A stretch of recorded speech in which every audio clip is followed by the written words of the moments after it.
people that are doing this, they're disrupting your life. They're putting your children in danger. It is 4 days before the Iraqis vote on a new constitution. We need your help. And these citizen soldiers are looking for insurgents who might disrupt the election. We're here to kill them or take them to jail, one or the other. But prior to the vote, we had a fascinating inside glimpse into how key leaders in Georgia's 48th Brigade helped Iraq prepare for the historic moment.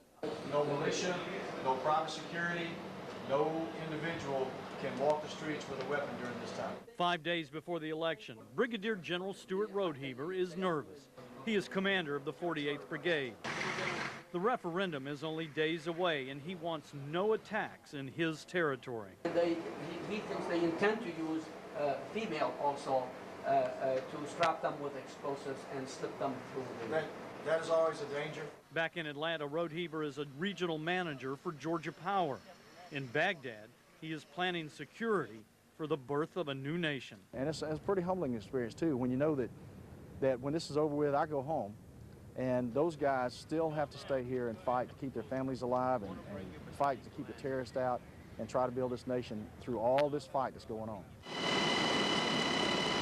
We're heading south of Baghdad to an area thick with insurgents, where members of the Georgia National Guard are pushing non-stop missions, hoping to keep violence out of Election Day.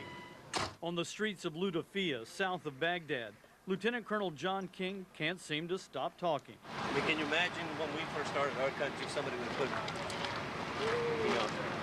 the deadlines and the pressures. Or stop smiling. I saw them at a meeting, at the Sheikh's meeting. Back home, Lieutenant Colonel King is chief of police in Doraville. In Iraq, he is commander of the 108th Armor Regiment.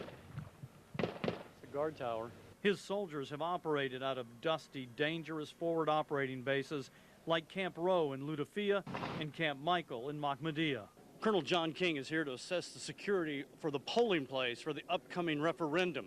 But while he's here, he says he wants to practice some of that one-on-one diplomacy that he's talked so much about. So everybody can vote there. This tank commander insists relationships are the key to killing an insurgency bent on overturning the new government. He works the streets with the savvy of a beat cop, making sure to stop and talk to locals, kneeling, so when he talks, he is eye to eye with the elders. We are here at the right time, in the history of Iraq. It is about personal relationships, how we go and establish relationships with the general public, with the sheikhs, with the Iraqi army. You're making a difference for your country. Training that Iraqi army has been one of the 48th Brigade's missions. Iraqi equipment is not up to American standards. Instead of Humvees, they drive pickup trucks with steel plates for armor. Many soldiers have no body armor, and we often saw them standing loosely at attention. 48th Brigade soldiers who work with Iraqis admit they don't trust them and rarely share intelligence. Still, commanders insist the Iraqis have improved and are brave fighters. They don't look as disciplined as your guys, I got to tell you. No, they're not. They're not. But that's the difference in cultures. You know, one of the things they'll tell us very quickly is we watch you. We know that the American Army is the best army in the world, and we want to be just like you. But the 48th Brigade is not only watching history unfold, it is making history of its own. This is its first wartime deployment since World War II. 22 members of the 48th Brigade have died either in training or combat. Funerals were all too common.